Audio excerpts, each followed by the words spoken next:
Hey, good morning, family. Good morning, God's people. Hope you had a wonderful and loving Thanksgiving like I did. Got to spend it with my family, a large majority of them, and friends. And it was just wonderful. I ate so much food. I'm still recovering from that. So it's just been great. And more than food, I just got filled with love. Just so much love and community and fellowship. It was just been great. I am coming from you from a little bit of a different background or setting today. I'm traveling abroad, as they say, for the holidays. Um, so I'm not in my usual work truck at a job site making this. But I just can't reiterate it enough how important family is to me, um, and how much I need the people in my life who have always been there, but I was too foolish to see and to understand and to pay them the proper amount of attention. Because there's no lengths that I won't go to these days to ensure that my family unit is together and healthy and thriving.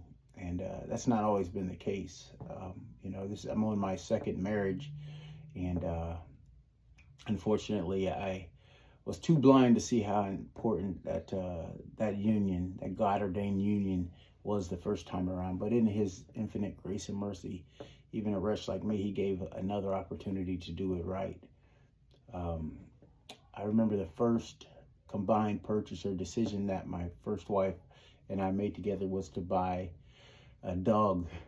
We named him Jackson. He was a yellow lab, and he was everything we could dream of, and he reminded me so much of myself, and he was reminding me of was a constant reminder of the health of our marriage or our union. And Jackson was with us for almost 15 years, almost the entire length of our marriage. He grew to be a big dog.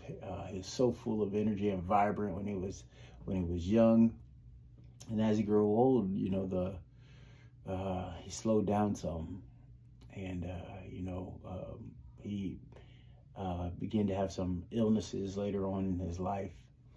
And I just recall how much the health of that dog kind of reminded us, or was a mirror to the health of our relationship. That when he was young, he would jump around, and he was so excited. We would take him camping, we would take him fishing, we would take him to the lake, we would take him running with us. We would just have such a wonderful family before we had our daughter, and that dog was our child.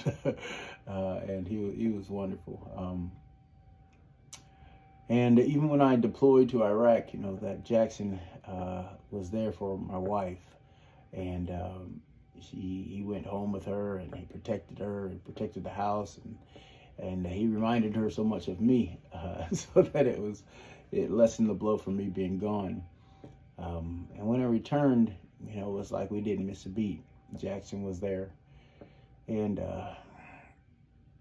I remember that I began to pay less and less attention to Jackson, and he would kind of yearn and long for me to do some of the things we did in our youth.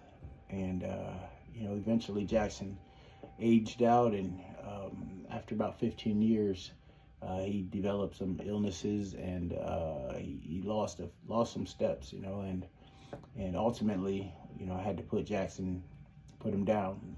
And I remember at the time that we went to do that, I think we both kind of felt and understood the same thing, that having to put Jackson down was kind of the end of a era. It was kind of the end of a season, and I felt, and I would imagine my then wife felt as well, that that dog dying was symbolic of our relationship ending. And nothing was ever the same after we put Jackson down. We put him down in 2015, and we signed divorce papers that same year. So I just say to take care of the things you love as much as you can.